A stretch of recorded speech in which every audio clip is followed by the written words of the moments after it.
Hello everyone, welcome once again to my channel physics world. So आज के video में हम स्केलर एंड वेक्टर क्वांटिटीज़ का part 2 करेंगे और ये सीरीज़ का PYQs का लेक्चर नंबर 4 है। इसमें आज हम स्केलर एंड वेक्टर क्वांटिटीज़ से रिलेटेड 10 इंपॉर्टेंट MCQs जो प्रीवियस ईयर में आए हुए हैं उनको स्टडी करेंगे और जहाँ पर भी जो भी इम्पोर्टेंट कॉन्सेप्ट होगा वो मैं आपको बताता चलूँगा। सो स्टार्ट करते हैं। हाँ, क्वेश्चन नंबर वन है a vector perpendicular to 4i minus 3j is. ठीक है, हमें एक वेक्टर पता करना है जो कि परपेंडिकुलर होगा 4i। यहाँ पर आप ध्यान देना, ये i j k जो भी लिखा गया है ये i कैप j कैप और k कैप समझना है इन चीज़ों को। ठीक है, तो ये i j k जो भी यहाँ पर लिखा गया है ये यूनिट वेक्टर्स हैं इन x axis y axis and z axis respectively. तो ये जो आई जे के हैं इसके टर्म्स में हमको कंपोनेंट के फॉर्म में एक वेक्टर दिया गया है 4i minus 3j, that is 4i minus 3j। ये जो वेक्टर 4i माइनस 3j दिया है इसके परपेंडिकुलर हमें एक वेक्टर ढूंढना है। वो वेक्टर क्या होगा? जब हम जानते हैं कि अगर दो वेक्टर एक दूसरे के परपेंडिकुलर होते हैं तो उनका डॉट प्रोडक्ट जीरो होना चाहिए। अगर दो वेक्टर एक दूसरे के परपेंडिकुलर होते हैं तो उनका डॉट प्रोडक्ट जीरो होना चाहिए। तो हम बारी बारी से चेक करेंगे कि 4i माइनस 3j का डॉट प्रोडक्ट इन ABCD में से किसके साथ जीरो निकल करके आता है। तो let's check. So first one 4i minus 3j, इसका हमने डॉट प्रोडक्ट लिया फर्स्ट 4i प्लस 3j के साथ। ठीक है, तो जब हम इसको लेंगे तो ये जाएगा i डॉट आई 1 हो जाएगा और 4 4 16 हो जाएगा और j dot i dot j 0 हो जाएगा। सिमिलरली j डॉट आई 0 हो जाएगा और बचेगा j डॉट j, तो माइनस हो जाएगा हमारे पास 3 3 9 और j डॉट j क्या हो जाएगा 1 हो जाएगा। 16 minus 9 it is not equal to 0। इसका क्या मतलब हो गया? हमारा पहला आंसर नहीं हो सकता क्योंकि ये इसके परपेंडिकुलर नहीं है। परपेंडिकुलर होता तो इसका रिजल्ट क्या आता? 0 आता। नेक्स्ट अब हम इस्तेमाल करते हैं यहाँ पर 4k के साथ। तो 4i माइनस 3j इसका हम डॉट करेंगे किसके साथ? 7k के साथ। अगर आप इसको ध्यान से देखते हो तो 4i माइनस 3j इसमें तो k है नहीं, तो मैं इसमें 0k लिख सकता हूँ। और वैसे ही 7k में क्या नहीं है? i और j नहीं है, तो मैं इसको क्या लिख सकता हूँ? 0i plus 0j plus 7k। अब अगर मैं डॉट लेता हूँ तो 4i का डॉट 0i से होगा, मतलब ये 0 हो गया पहला टर्म। सेकेंड टर्म j के साथ j 0 हो गया। सिमिलरली k यहाँ पर टर्म नहीं है तो ये भी 0 हो गया। तो ओवरऑल जब आप इसका डॉट प्रोडक्ट निकालोगे तो आपको रिजल्ट मिलेगा 0। तो हमारा आंसर क्या हो गया? आंसर नंबर बी हमारा करेक्ट आंसर होगा यहाँ पर, क्योंकि इसके साथ जो 4i माइनस 3j का डॉट प्रोडक्ट है 7k के साथ वो क्या दे रहा है? हमें एक 0 वैल्यू दे रहा है। आप सिमिलरली 6i और 3i प्लस 4j के साथ करके देख सकते हैं, वहाँ पर वो 0 रिजल्ट नहीं देगा। इसका मतलब क्या हो गया? Answer B is correct. हमारा आंसर सेकेंड इसका होगा। Move on to next question. Question number 2, two vectors of same magnitude have a resultant equal to either then the angle between the vectors will be। अब हमसे क्या कर रहा है कि हमारे पास दो वेक्टर है उनका सेम मैग्नीट्यूड है। मान लेते हैं हमारे पास दो वेक्टर है A and B, vector A and vector B, दो वेक्टर हमारे पास है। इसका क्या मतलब है? ए एंड बी का मतलब यह है कि जो वेक्टर ए है वो इक्वल है किसके? वेक्टर बी के। ये हमको दिया गया है। इसका मतलब अगर ये वेक्टर एक दूसरे के बराबर होंगे तो इनका मैग्नीट्यूड भी एक दूसरे के बराबर होगा। Let us see. ठीक है, दोनों का सेम मैग्नीट्यूड है। Have a resultant equal to either, मतलब उसका जो रिजल्टेंट भी होगा वो भी किसके बराबर होगा? इनमें से एक के बराबर होगा, मतलब वो तीनों ही बराबर है, रिजल्टेंट भी बराबर है और दोनों का मैग्नीट्यूड भी आपस में बराबर है। Then the angle between the vectors will be, उन वेक्टर्स के बीच का एंगल हमें फाइंड करना है। तो ईजी है क्वेश्चन, देखते हैं। हम जानते हैं कि अगर हमारे पास दो वेक्टर हैं ए एंड बी तो उनका वेक्टर एडिशन किस तरह से होता है? तो हम जानते हैं उनका रिजल्टेंट किस तरह से लिखते हैं हम। तो रिजल्टेंट का square equal to A square plus B square plus 2ab cos theta. ठीक है, 2ab कॉस थीटा। अब हमें पता है कि a इक्वल टू बी है और b इक्वल टू बी और a equal to R B है, दोनों सभी आपस में बराबर हैं। तो इसको मैं इस तरह से लिख सकता हूँ क्या कि रिजल्टेंट किसी एक वेक्टर के बराबर मैग्नीट्यूड के बराबर है। So a square equal to A square plus B का स्क्वायर भी हो जाएगा A square plus 2ab, A B को मैं लिख सकता हूँ ए स्क्वायर और ये हो जाएगा कॉस थीटा। अब यहाँ से अगर मैं ध्यान दूँ तो अगर मैं इसको सॉल्व करता हूँ तो मुझे क्या मिलता है, ये हो जाएगा 2a² plus 2a² cos theta. ठीक है, इसको मैं इरेज कर लेता हूँ यहाँ पर।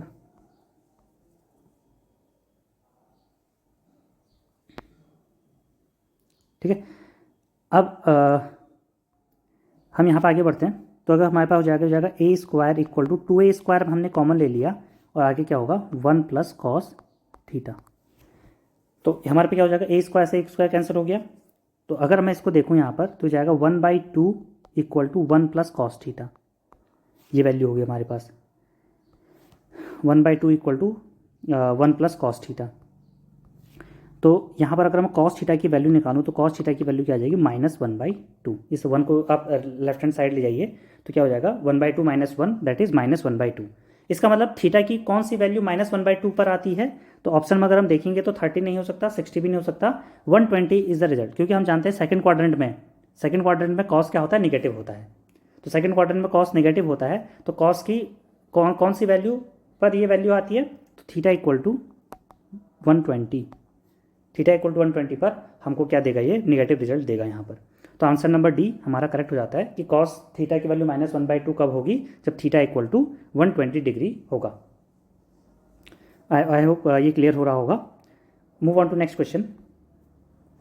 थर्ड क्वेश्चन है हमारे पास, in coplanar vectors a 2i - j + 3k, b equal to है i - 2j + 3k and c equal to है 3 प्लस ये 3i होगा यहाँ पर, ध्यान देना, that is 3i plus aj plus 5k।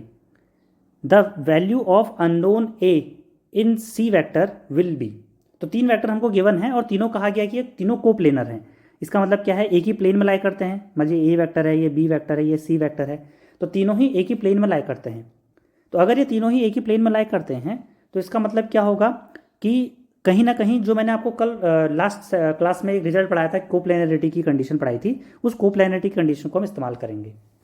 इसका क्या मतलब है कि इन तीनों का यहाँ पर हमें एक ही वैल्यू फाइंड करनी है सी वेक्टर के अंदर। तो हमें पता है कि इन तीनों का स्केलर ट्रिपल प्रोडक्ट क्या होगा, 0 होगा। इसका मतलब क्या है, a dot b cross c volume of parallelopiped equal to 0, ये हमने कहा था। इसका मतलब वैल्यूम ऑफ पैरेललोपाइड 0 होगा। तो अगर मैं इसको ओपन करता हूँ, सबकी वैल्यूज रखता हूँ, तो मुझे एक डिटर्मिनेंट मिलेगा। वो डिटर्मिनेंट कैसा होगा, यहाँ पर होगा a के कोफिशिएंट 2 -1 और 1, फिर मैं लिखूँगा b के कोफिशिएंट 1 -2 और 3, और फिर मैं लिखूँगा c के coefficient that is 3a and 5। ये तीनों, इन तीनों को मुझे आप सॉल्व करना है। आपको सॉल्व करना आता होगा, इसको आप सॉल्व कर सकते हैं डिटर्मिनेंट को इजीली। तो सॉल्व करेंगे तो क्या हो जाएगा, फर्स्ट अगर मैं रो 1 के अक्रॉस को सॉल्व करता हूँ तो क्या हो जाएगा, 2 ब्रैकेट ले लिया तो हो जाएगा -10 -3a। ठीक है, माइनस माइनस प्लस हो जाएगा तो 1, ये हो जाएगा हमारे पास 5 - 9 प्लस c, थर्ड वन क्या हो जाएगा 1, और हमारे पे क्या हो जाएगा a + 6। ठीक है, तो अब इसको आप सॉल्व कर सकते हैं। किस तरह से इसको सॉल्व करेंगे,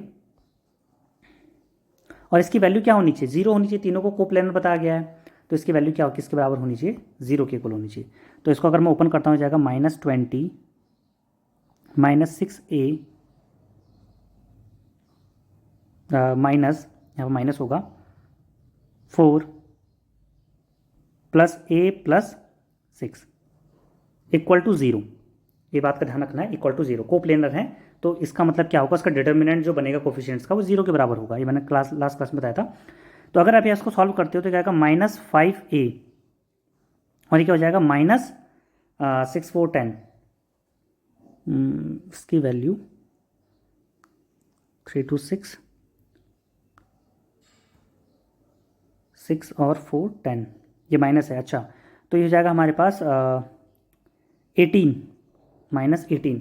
अब इसको सॉल्व कर लेना तो 6 और -4 -2 और सॉरी +2 और 20 में +2 18 हो जाएगा इक्वल टू 0। तो अब इसको आप सॉल्व करेंगे तो सॉल्व करके आपका वैल्यू क्या कितनी आ जाएगी, इसको आप सॉल्व कर लेंगे तो इसकी वैल्यू क्या होगी, -5a इक्वल टू 18। तो a इक्वल टू हो जाएगा -18/5। तो अब इसको जब सॉल्व करेंगे 18/5 -18/5 को, तो इसकी वैल्यू आएगी -3.6। तो a की वैल्यू आ जाएगी हमारे पास ऑप्शन नंबर बी -3.6। तो मैंने आपसे कहा था कि यहाँ पर जो वेक्टर हमारे पास गिवन होंगे अगर वो कोप्लेनर हैं तो उनका स्केलर ट्रिपल प्रोडक्ट 0 होना चाहिए, या उसका जो इसको स्केलर ट्रिपल प्रोडक्ट को अगर हम कोफिशिएंट्स के फॉर्म में लिखे वेक्टर्स के, तो हमारे डिटर्मिनेंट बनता है कोफिशिएंट्स का, उनका वो डिटर्मिनेंट क्या हो जाना चाहिए, 0 होना चाहिए। ठीक है, उस 0 की कंडीशन को अप्लाई करके हमने यहाँ पर इसकी वैल्यू कैलकुलेट कर ली है। Move on to next question. Question number 4 क्या है हमारे पास, the angle between two vectors i plus J and j plus K is. i plus J और j प्लस के के बीच में हमें एंगल फाइंड करना है कि i प्लस जे और j प्लस के बीच में क्या एंगल होगा। तो एंगल के लिए आप सिंपल सा फॉर्मूला आपको याद रखना है। एंगल क्या होता है हमारे पास, दो वेक्टर के बीच का जो एंगल होता है उसको हम कैसे फाइंड करते हैं, तो कॉस थीटा से हम इसको रिप्रेजेंट करते हैं। जैसे मैं आपको डायरेक्ट अगर ये फॉर्मूला बताऊँ तो a डॉट बी आप लिखते हैं, तो a dot B, vector a dot B क्या होता है, ए बी कॉस थीटा। तो यहाँ से आप थीटा की कॉस थीटा की वैल्यू निकाल लेंगे, तो कॉस थीटा इक्वल टू क्या हो जाएगा, vector a dot vector b upon A B mod a mod b, mod a mod b, इस तरह का वैल्यू होती है किसकी, कॉस थीटा की। तो अगर कॉस थीटा की वैल्यू ये होती है तो मैं यहाँ पर डायरेक्ट लिखता हूँ यहाँ पर कॉस थीटा इक्वल टू दो वेक्टर का dot product a dot b, तो क्या हो जाएगा i plus J dot J plus के, ये हो जाएगा अपॉन। अब किसी वेक्टर का हम मैग्नीट्यूड कैलकुलेट करते हैं तो कैसे करते हैं, तो उसके जो कोफिशिएंट्स होता है उसका स्क्वायर का सम कम कर लेते हैं। जैसे i का कोफिशिएंट क्या है 1 और j का कोफिशिएंट भी है 1, तो इसका मैग्नीट्यूड कैसे निकालेंगे, that is 1 square plus 1 square. ठीक है, और सिमिलरली j प्लस के का भी मैग्नीट्यूड कैसे निकलेगा, 1 plus 1, 1 square plus 1 square, simply 1 plus 1 हो जाएगा। ठीक है, आई का यहाँ पर टर्म नहीं है तो आई 0 हो जाएगा, जे का टर्म है तो 1 हो जाएगा, के का टर्म नहीं है तो 0 हो जाएगा। तो हमारे पास कॉस थीटा की वैल्यू क्या हो जाएगी, कॉस थीटा इक्वल टू हो जाएगा 1 अपॉन अंडर रूट 2 इस तरह से। ठीक है, तो 2 अंडर रूट आ जाएंगे, इसको अगर सॉल्व करेंगे तो कॉस थीटा की वैल्यू क्या आ जाएगी हमारे पास, कॉस थीटा की वैल्यू आ जाएगी 1/2। तो कॉस थीटा 1/2 कब होता है, जब थीटा की वैल्यू कब होगी, थीटा की वैल्यू हमारे पास 60 डिग्री होगी। तो थीटा की वैल्यू अगर हमारे पास 60 डिग्री होगी तो हमारे पास कॉस की वैल्यू 1/2 होगी। तो आंसर नंबर सी इसका हो जाएगा। कैसे निकाला, कॉस थीटा का अपने फॉर्मूला याद रखना है कि कॉस थीटा अगर दो वेक्टर्स का डॉट प्रोडक्ट हम लेते हैं तो उनके बीच का एंगल किस तरह से आता है, तो कॉस थीटा इक्वल टू हो जाएगा a dot B upon mod a mod b, उनका मैग्नीट्यूड का प्रोडक्ट। इस तरह से हम इसको निकाल सकते हैं। So move on to next question, question number 5। So question number 5 क्या कहता है, if angle between vector A and vector B is theta, दो वेक्टर के बीच का एंगल थीटा है, then find the value of B cross A dot A. तो B cross A dot ए, ठीक है, इसकी वैल्यू हमें फाइंड करनी है कि इसकी वैल्यू होगी क्या। ठीक है, तो सिमिलरली हम सबसे पहले क्या करते हैं, यहाँ पर ध्यान देने वाली बात है कि B cross A dot A, इसकी वैल्यू हमें फाइंड करनी है। तो इसकी वैल्यू निकालने के लिए हम सिंपली क्या करेंगे, देखो एक वेक्टर हमारे पास है ए वेक्टर और एक वेक्टर हमारे पास बी वेक्टर है। ठीक है, मान लेते हैं ये बी वेक्टर है, ये ए वेक्टर है, और इन दोनों वेक्टर के बीच का एंगल थीटा बन रहा है। ठीक है, इन दोनों के बीच का एंगल थीटा बन रहा है। तो अब हमें पता करना है कि B cross A dot A, इसकी वैल्यू क्या होगी। तो बी क्रॉस ए, तो बी क्रॉस ए का मतलब क्या है, बी क्रॉस ए हमें एक ऐसा वेक्टर देगा, वेक्टर प्रोडक्ट है, तो मतलब मैं यहाँ पर लिख देता हूँ बी क्रॉस ए। तो बी क्रॉस ए एक वेक्टर प्रोडक्ट है। ठीक है, तो वेक्टर प्रोडक्ट है तो इसका मतलब जो इस वेक्टर का प्रोडक्ट होगा, जो इस वेक्टर का नया वेक्टर हमको मिलेगा, एक वेक्टर मिलेगा इससे हमको, मान लीजिए बी क्रॉस ए से हमें सी वेक्टर मिल गया। ये जो सी वेक्टर होगा इसकी जो डायरेक्शन होगी वो ए क्रॉस बी जो हमारे पास बन रहा है, मान लीजिए ए क्रॉस बी से एक पैरेललोग्राम बन रहा है, एक एरिया बन रहा है, उसके परपेंडिकुलर होगा। मतलब सी वेक्टर क्या होगा, ए क्रॉस बी से जो एक प्लेन बन रहा होगा उसके परपेंडिकुलर होगा यहाँ पर। ठीक है, तो अब उसका ही हमें क्या करना है, डॉट करना है ए के साथ। ठीक है, तो अब सिंपली अगर आप ध्यान दोगे तो ए के साथ अगर आप डॉट करना चाहते हो, अगर आप इसको थॉरली सॉल्व करना चाहते हो, कोई पेन हिलाना नहीं चाहते यहाँ पर ध्यान देना, तो बी क्रॉस ए क्या हो गया, ए के परपेंडिकुलर हो गया। और दो वेक्टर जो एक दूसरे के परपेंडिकुलर है उनका डॉट प्रोडक्ट क्या होता है, 0 होता है। ठीक है, मतलब बी क्रॉस ए से हमें क्या मिलेगा, सी वेक्टर मिलेगा। सी वेक्टर किसके परपेंडिकुलर है, ए वेक्टर के परपेंडिकुलर है, क्योंकि वो ए क्रॉस बी के परपेंडिकुलर है। सिंपली कहने का मतलब क्या है, ए के परपेंडिकुलर भी है। ठीक है, तो इसको मैं एक बार लास्ट टाइम आसानी से समझा देता हूँ। क्या होगा, मान लीजिए हमारे पास ये ए वेक्टर है और ये बी वेक्टर है, तो ए वेक्टर और बी वेक्टर से हमें एक प्लेन मिलता है इस तरह से, ये ए वेक्टर है, बी वेक्टर है। ठीक है, और सी वेक्टर, इन दोनों का क्रॉस प्रोडक्ट क्या होगा, इस तरह से हमको let us suppose perpendicular direction में मिलता है इस प्लेन के, और ये सी वेक्टर है। तो अब हम इस सी वेक्टर का डॉट कर रहे हैं ए के साथ, और सी वेक्टर और ए वेक्टर में क्या होगा, जो एंगल बनेगा वो 90 डिग्री बनेगा। सी वेक्टर और ए वेक्टर में जो एंगल बनेगा वो क्या होगा, 90 का बनेगा। और 90 का जो एंगल बनता है, और हम जानते हैं कि ए डॉट बी, अगर दो वेक्टर के बीच में एंगल 90 बनता है तो उनका डॉट प्रोडक्ट क्या होता है, 0 होता है। तो B cross C, B cross A dot A, इसकी वैल्यू क्या हो जाएगी, 0 हो जाएगी। ये बहुत आसान क्वेश्चन है। थोड़ा सा आपको यहाँ पर अगर आप पेन नहीं भी लाते हैं और थोड़ा भी सोचते हैं इसके बारे में, तो ईजिली ये क्वेश्चन सॉल्व हो जाता है, बहुत ईजी क्वेश्चन है। ठीक है, move on to next question. फिर भी आपको समझ में नहीं आता है तो आप क्या कर सकते हैं, कमेंट सेक्शन में पूछ सकते हैं। If the sum of two unit vectors is a unit vector, then the magnitude of their difference will be. तो हमसे क्या पूछ रहा है कि अगर हम दो यूनिट वेक्टर है हमारे पास, मान लेते हैं ए एक यूनिट वेक्टर है, लेट अस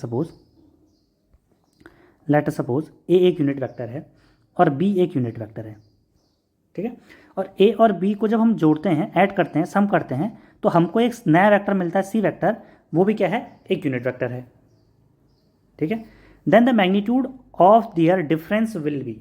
तो उनके डिफरेंस का मैग्नीट्यूड क्या होगा, ये हमसे वो पूछ रहा है कि अगर हम उनका डिफरेंस करते हैं, अगर हम उसका सब्ट्रैक्शन करते हैं, तो उनके सब्ट्रैक्शन का मैग्नीट्यूड क्या होने वाला है, वो हमसे ये पूछ रहा है। हाँ, तो इसको हम कैसे करेंगे सॉल्व। इसको सॉल्व करने के लिए लेट सपोज मैंने ए बी और सी यहाँ पर सपोज कर लिए हैं, तो मैं एक नया पेज ले लेता हूँ यहाँ पे। हाँ, यहाँ पे इसको सॉल्व कर लेते हैं। तो हमसे कंडीशन क्या गिवन है, हमसे कंडीशन है कि जो यूनिट वेक्टर ए है वो किसी दूसरे यूनिट वेक्टर बी के साथ जब ऐड होता है तो हमें एक नया यूनिट वेक्टर देता है। ठीक है, अब अगर मैं इसमें वेक्टर एडिशन की प्रॉपर्टी लगाऊं तो सी वेक्टर हमारा क्या हो गया, रिजल्टेंट हो गया। तो सी वेक्टर अगर हमारा रिजल्टेंट हो गया तो सी वेक्टर का square equal to A vector का स्क्वायर प्लस बी वेक्टर का square plus 2ab cos theta. ऐसा हम क्यों कर रहे हैं, ऐसा हम इसलिए कर रहे हैं क्योंकि अगर हमें इनके बीच का एंगल पता चल गया तो हम उसका सब्ट्रैक्शन का मैग्नीट्यूड फाइंड कर पाएंगे। ठीक है, तो हम यहाँ पे एंगल पहले फाइंड कर लेते हैं। तो सी वेक्टर, किसी यूनिट वेक्टर का जो मैग्नीट्यूड होता है, आपको पता होना चाहिए किसी यूनिट वेक्टर का जो मैग्नीट्यूड होता है वो हमेशा 1 होता है। तो सी वेक्टर अपने आप में यूनिट वेक्टर है, नया वेक्टर रिजल्टेंट है, तो उसका अगर हम मैग्नीट्यूड निकालेंगे, इसका स्क्वायर का मतलब क्या है, मैग्नीट्यूड ही हुआ, तो उसका मैग्नीट्यूड अगर हम लिखेंगे यहाँ पर तो उसकी वैल्यू हो जाएगी 1। ठीक है, वैसे ही ए यूनिट वेक्टर का मैग्नीट्यूड हो गया 1, बी का मैग्नीट्यूड हो गया 1 प्लस 2ab, यहाँ पर भी क्या हो गया, इसकी वैल्यू हो जाएगी 2, क्योंकि ए का मैग्नीट्यूड 1, बी का मैग्नीट्यूड 1, और साथ में क्या आ गया, कॉस थीटा। ठीक है,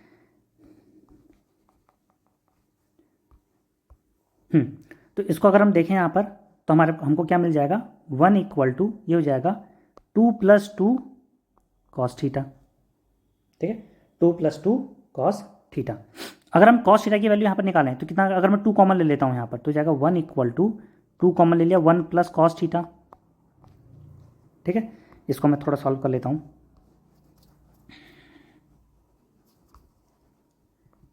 यहाँ पर अगर आप कॉस थीटा की वैल्यू कैलकुलेट करते हैं तो कॉस थीटा की वैल्यू क्या हो जाएगी, cos theta equal to 1/2 - 1, that is -1/2। तो कॉस थीटा को हम यहाँ पर पुट कर लेते हैं -1/2। अब हमें कैलकुलेट करने को क्या कर रहा है वो, क्वेश्चन में क्या दिया है, क्वेश्चन हमको पूछ रहा है कि मैग्नीट्यूड ऑफ दियर डिफरेंस, कि अगर जो दो वेक्टर है उनका सम हमको दिया है, वो नया यूनिट वेक्टर बनता है, तो उनका मैग्नीट्यूड सब्ट्रैक्शन के बाद क्या आएगा, तो हमें इसको फाइंड करना है। तो मैं इसको इरेज कर लेता हूँ यहाँ पर। तो कॉस थीटा मैं यहाँ पर लिख देता हूँ, cos theta equal to -1/2।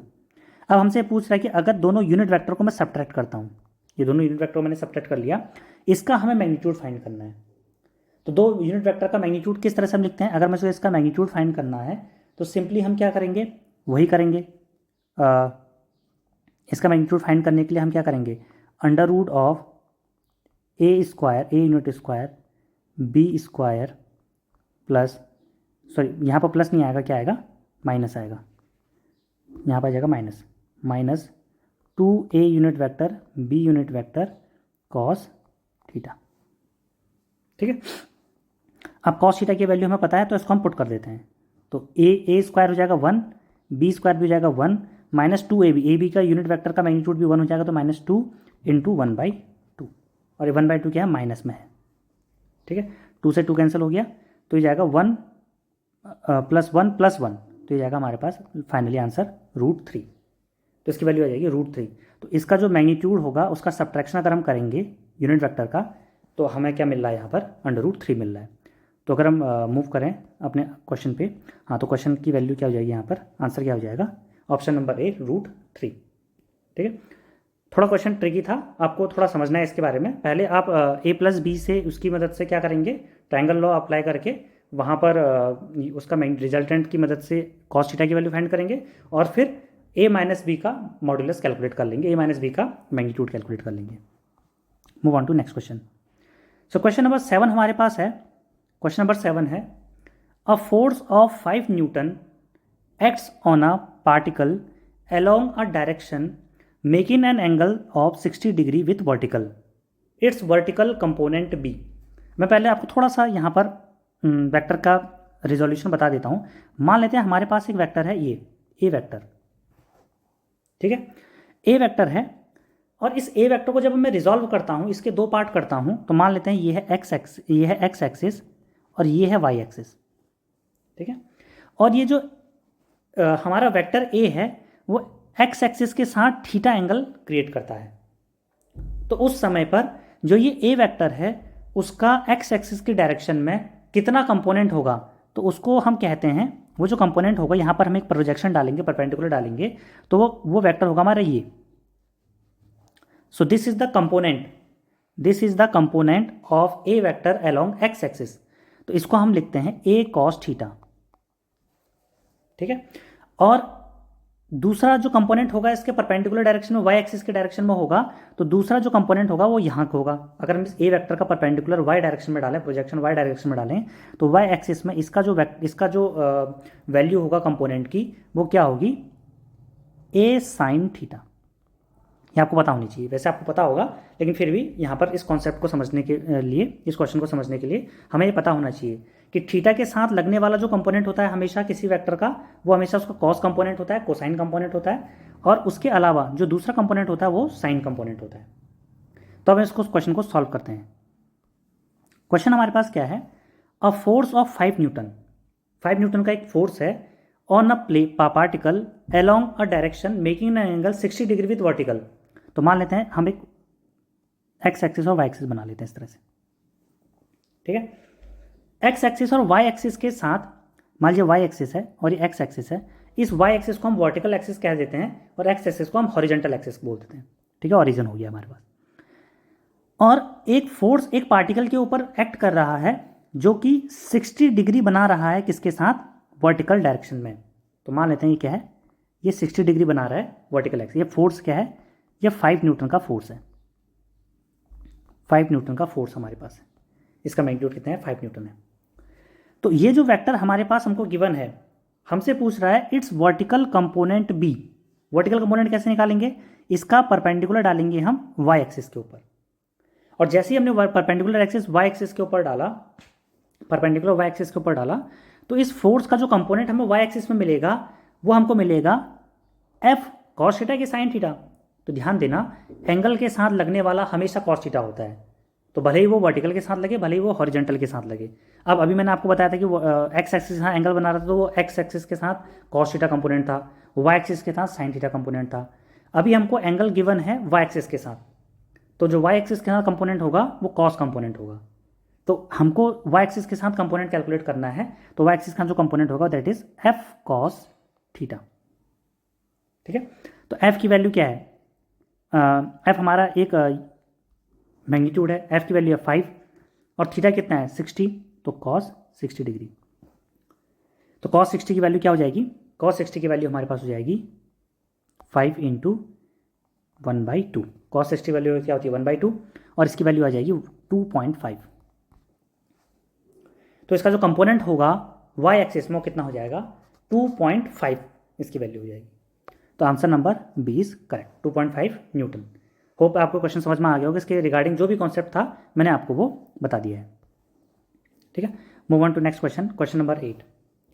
Question number 8 है the moment of inertia, moment of inertia is, जड़त्व आघूर्ण क्या है, स्केलर है, वेक्टर है, ना ही स्केलर है ना ही वेक्टर है, या समटाइम स्केलर है समटाइम्स वेक्टर है। तो आपको पता होना चाहिए कि जो मोमेंट ऑफ इनर्शिया है वो ना ही स्केलर है ना ही वेक्टर है। ठीक है, इसका मतलब कौन सा हमारा हो गया, ऑप्शन नंबर सी करेक्ट हो गया, नाइदर स्केलर नॉर वेक्टर। तो अगर ये ना ही स्केलर है ना ही वेक्टर है तो कौन क्या होगा फिर ये, तो इसको हम बोलते हैं टेंसर। एक नई क्वांटिटी होती है जिसको हम बोलते हैं tensor quantity. So moment of inertia अपने आप में क्या है, एक टेंसर क्वांटिटी है। ये ऐसी फिजिकल क्वांटिटीज़ होती हैं, जैसे हम स्केलर की बात करते हैं तो स्केलर में सिर्फ मैग्नीट्यूड होता है, डायरेक्शन नहीं होती। वेक्टर में डायरेक्शन भी होती है, मैग्नीट्यूड भी होता है, लेकिन मैग्नीट्यूड एक पर्टिकुलर डायरेक्शन में मैग्नीट्यूड फिक्स होगा। लेकिन जब हम बात करते हैं टेंसर क्वांटिटीज़ की तो इनके पास डिफरेंट वैल्यूज़ होती हैं डिफरेंट डायरेक्शन में। कि मान लेते हैं एक वेक्टर है, एक मान लीजिए मोमेंट ऑफ इनर्शिया का वेक्टर है, इस डायरेक्शन में इसकी वैल्यू कुछ और होगी, इस डायरेक्शन में कुछ और होगी, इस डायरेक्शन में कुछ और होगी, इस डायरेक्शन में कुछ और होगी, इस डायरेक्शन में कुछ और होगी। तो अलग अलग डायरेक्शन में इसकी वैल्यू अलग अलग होती है और इस वजह से हम इसका नाम कहते हैं, मतलब इसके कंपोनेंट डिफरेंट होते हैं, डिफरेंट डायरेक्शन में डिफरेंट कंपोनेंट इसका होता है, तो इसको हम बोलते हैं टेंसर क्वांटिटी। तो टेंसर क्वांटिटी के एग्जाम्पल आपको याद होने चाहिए, पेपर में डायरेक्ट अगर आपको एग्जाम में पूछा जाएगा तो थोड़ा सा आपको यहाँ पर अवेयर रहना है कि कौन कौन सी क्वांटिटीज़ टेंसर क्वांटिटीज़ के अंदर आती है। जैसे मैं एक आधा एग्जाम्पल आपको लिखा देता हूँ टेंसर क्वांटिटीज़ के। तो टेंसर क्वांटिटी, तो टेंसर क्वांटिटी के कौन कौन से एग्जाम्पल, एक तो एग्जाम्पल मोमेंट ऑफ इनर्शिया हो गया, सेकेंड एग्जाम्पल है स्ट्रेस, स्ट्रेस भी अपने आप में एक टेंसर क्वांटिटी है। फिर है हमारे पास स्ट्रेन, ये भी हमारे पास कैसी क्वांटिटी है, टेंसर क्वांटिटी है। फिर है refractive index, refractive index physics में आप रिफ्रैक्टिव इंडेक्स पढ़ते हो ऑप्टिक्स में, वही refractive index. Fourth one is density, ठीक है density. Fifth one is conductivity, conductivity.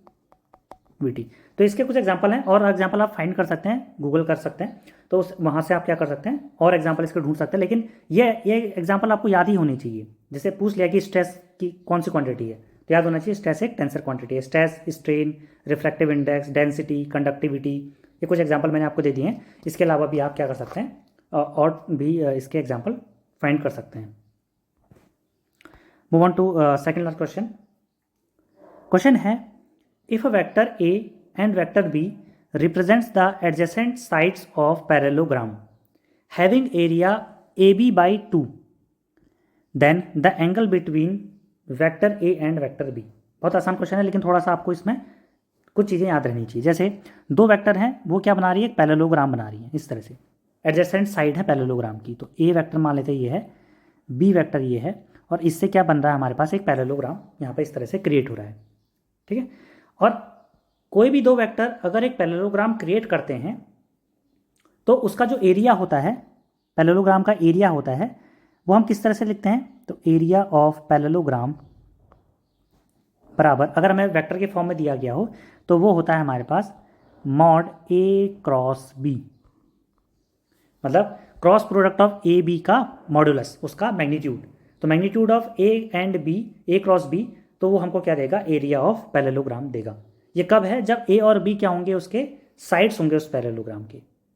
ठीक है, तो अब अगर हम इसको देखें यहाँ पर, हमें ये पहले से गिवन है कि एरिया हमको पहले से गिवन कितना है, इसकी वैल्यू हमें दे दी है 1/2 ए बी, ये हमको दे दी गई है। और हमसे कह रहा है कि ए और बी के बीच का ये एंगल फाइंड करो थीटा। तो इसको हम कैसे फाइंड करेंगे, ठीक है, तो मैं यहाँ पर इसको लिखता हूँ आपके लिए। इसको आपको याद रखना है कि एरिया ऑफ पैरेललोग्राम हम इस तरह से लिखते हैं।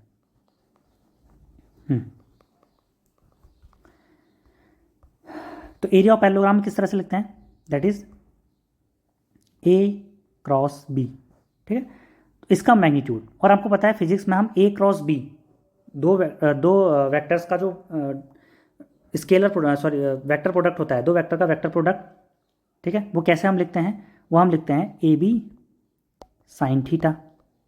और अगर यहाँ पर मैग्नीट्यूड नहीं होता तो एन कैप भी आता, मैग्नीट्यूड लिख दिया तो एन कैप की वैल्यू 1 हो जाएगी। तो AB साइन थीटा के फॉर्म में हमने लिख दिया। और इस AB साइन थीटा की जो वैल्यू है हमको गिवन है वो किसके बराबर दी गई है, AB/2 के बराबर दी गई है। तो यहाँ AB से AB कैंसिल हो गया, तो साइन थीटा की जो वैल्यू आ गई वो आ गई 1/2 के बराबर। इसका क्या मतलब है, साइन थीटा की वैल्यू 1/2 के बराबर आ गई, तो थीटा की वैल्यू किसके बराबर आ जाएगी, दैट इज 30 डिग्री। साइन 1/2 कब होता है, जब थीटा की वैल्यू 30 डिग्री होती है। तो आंसर बी इज करेक्ट। तो ऑप्शन क्वेश्चन नंबर 9 का आंसर बी करेक्ट हो जाएगा। ये आपको थोड़ा सा यहाँ पर कॉन्सेप्ट याद रखना चाहिए था। एक कॉन्सेप्ट मैं इसके साथ आपको और बता देता हूँ, वो कॉन्सेप्ट है कि अगर मान लेते हैं कभी कभी वो ऐसा ना कहे कि वो कहेगा ए और बी दो वेक्टर हैं और ये डायगोनल्स हैं उस पैरेललोग्राम के। अभी तो क्या कहा था कि वो साइड्स हैं पैरेललोग्राम के। कभी कभी ऐसा हो सकता है कि आपको डायगोनल गिवन हो जाए। मान लेते हैं एक डायगोनल ये है D1 वेक्टर के फॉर्म में दिया जाए, और दूसरा डायगोनल ये है, इसको मैं मान लेता हूँ D2 वेक्टर। और अब आपसे पूछे कि एरिया क्या होगा, तो डायगोनल्स के फॉर्म में जो एरिया होता है, तो एरिया ऑफ पैरेललोग्राम, ये ध्यान रखना है आपने, ये इंपॉर्टेंट है, नोट करके इसको नोट कर लीजिएगा, that is 1/2 of D1 cross D2, 1/2 of D1 cross D2। कैसे लिखेंगे, एरिया क्या हो जाएगा 1/2 of D1 cross D2, where D1 and D2 are the diagonals of the parallelogram, और ये वेक्टर है, वेक्टर के फॉर्म में दिया है। तो इस वजह से इनका जो मॉड होगा, मैग्नीट्यूड होगा, और उसका हाफ कर देंगे तो हमें एरिया मिल जाएगा किसका, पैरेललोग्राम का। ये ध्यान रखने वाला बात है। Move on to last question. Question last हमारे पास क्या है, 10th क्वेश्चन क्या है, इफ वेक्टर, एक वेक्टर हमको गिवन है 0.8i प्लस 0.6j प्लस सी एक क्वांटिटी है, यहाँ पर i j के क्या हैं, यूनिट वेक्टर्स हैं, इज अ यूनिट वेक्टर। ये हमको पहले दे दिया कि ये जो वेक्टर है एक यूनिट वेक्टर है। Then the value of c, जो यहाँ पर c हमको दिया है, इसकी वैल्यू हमें फाइंड करनी है। कैसे हम इसको फाइंड करेंगे, तो उसको हम देखते हैं थोड़ा सा। क्वेश्चन नंबर 10 के अंदर हम किस तरह से उसको सॉल्व करेंगे, तो हमें पता है कि हमको एक वेक्टर दिया है जो कि यूनिट वेक्टर है। वो क्या है, उसकी वैल्यू क्या है, 0.8i plus 0.6j plus ck, और ये अपने आप में यूनिट वेक्टर है, और यूनिट वेक्टर का मैग्नीट्यूड कितना होता है, 1 होता है। तो अगर हम यूनिट वेक्टर ए वेक्टर का मैग्नीट्यूड फाइंड करें तो उसकी वैल्यू 1 होगी। और ए वेक्टर का मैग्नीट्यूड होता क्या है, ए वेक्टर का मैग्नीट्यूड होता है हमारे पास किसी वेक्टर का मैग्नीट्यूड अंडर रूट ऑफ जो उसके कोफिशिएंट्स होते हैं उसका स्क्वायर का सम, ठीक है। तो क्या हो जाएगा 0.8 square plus 0.6 square plus C square equal to 1, ठीक है। अब इसको सॉल्व कर रहे हैं। जैसे आप इसको यहाँ पर लिखेंगे तो आप देखेंगे कि 0.8 स्क्वायर 0.6 स्क्वायर, इसकी वैल्यू कितनी हो जाएगी, 0.8 स्क्वायर कितना होता है 64, तो 0.64 plus 0.36 plus C square equal to 1। तो इस अंडर रूट को मैं अगर लेफ्ट हैंड साइड ले गया तो स्क्वायर हो जाएगा, दोनों साइड अगर स्क्वायरिंग कर दूँ तो कितना हो जाएगा 0.64 प्लस 0.36 कितना हो जाएगा 1 plus C square equal to 1 square की वैल्यू हो जाएगी 1। तो इसका मतलब सी स्क्वायर इक्वल टू हो जाएगा 0, तो सी की वैल्यू क्या आ जाएगी 0, तो सी अपने आप में क्या वैल्यू आ जाएगी 0। इसका मतलब जो वेक्टर होगा वो क्या होगा 0.8i प्लस 0.6j। यहाँ पर के का कोई भी कोफिशिएंट नहीं होगा क्योंकि उसकी वैल्यू 0 हो गई है, क्योंकि वो यूनिट वेक्टर हमको गिवन है, इस वजह से सी की वैल्यू क्या हो जाएगी 0 हो जाएगी, ठीक है। तो ये आज के इंपॉर्टेंट 10 क्वेश्चंस थे, जो भी इनके रिगार्डिंग कॉन्सेप्ट्स थे मैंने आपको बताए। अगर आपको वीडियोस ऐसी पसंद आ रही है और आप इसको समझ पा रहे हैं, आपके प्रिपरेशन में हेल्पफुल हैं, तो do like share and subscribe this channel physics world. So आज के लिए हम इतना करते हैं। Thank you so much.